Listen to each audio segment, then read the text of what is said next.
विवेकानंद के समय के एक करोड़पति अरबपति का नाम बताओ, बोलो। लड्डू मार का कोई करोड़पति, सेठ पुंगीलाल, याद है नाम ना? जरूरत नहीं किसी को। पर विवेकानंद इज स्टिल अलाइव। धन के बल पर नहीं, प्रज्ञा के बल पर, ज्ञान के बल पर, समझ के बल पर।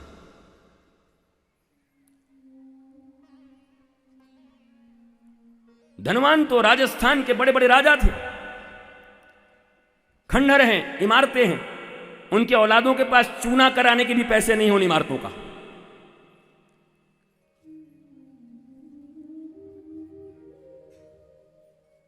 तो हमारी तुम्हारी जिंदगी भी जो 70 साल की जिंदगी मिली है, भगवान राम और कृष्ण के ज्ञान से, उनकी कृपा से,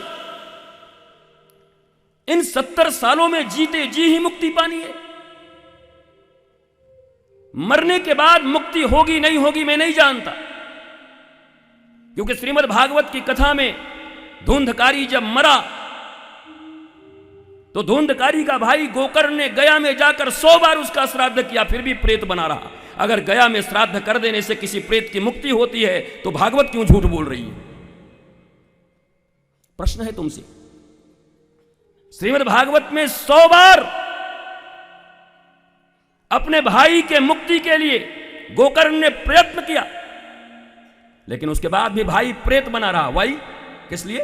हो जाना चाहिए था, नहीं हुआ, क्योंकि वह जीते जी ही प्रेत था। वासनाओं में डूबा हुआ, कामनाओं में डूबा हुआ, बाप को लात मारने वाला, मां को आत्महत्या पे मजबूर कर देने वाला, पंच तन्मात्राएं शब्द स्पर्श रूप रस गंध इत्यादि में वेश्याओं की भांति पड़े रहने वाला। इसलिए कोई अनुष्ठान और कर्मकांड उसको मुक्ति न दिला सका। मौत भी बड़ी खतरनाक हुई और जिंदा भी बड़ा खतरनाक था, और मरने के बाद प्रेत भी खतरनाक ही था वो। मेरे प्रिय भारतवासियों, मेरी माताओं, मरने के बाद क्या होगा कुछ पता नहीं। जीते जी तुम्हें मुस्कुराना है, जीते जी अपने घर परिवार में रहते हुए नृत्य करना है, आनंद करना है। जीते जी रो रहे हैं अपमान में, धन के अभाव में,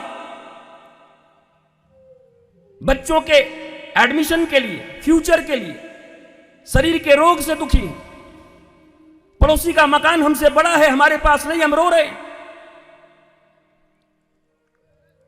और तुलसी में रोज जल डाले जा रहे हैं, शिव जी के खोपड़ी के ऊपर गंगा जल डाले जा रहे हैं। अरे गंगा जल उन्हीं के जटा से निकली, उनकी खोपड़ी पे काहे को डाल रहे हो? कुछ अपना डालो, कुछ अपना दो। उन्हीं के जटा से गंगा जल निकली, उसी से निकाल के एक लोटा हर हर बम बम बम बम बम बम बम बम बम। वाह भैया, रिजर्व बैंक से ही माल लूट करके रिजर्व बैंक में जाके जमा कर दीजिए। जाइए बैंक में, बैंक ही लूटिए, बैंक में जमा कर दीजिए। अब पकड़ में आ गए तो फिर खाना भी फ्री होगा जीवन भर अंदर में। इसलिए ये कौन सी प्रज्ञा, ये कौन सा बुद्धिमानी है?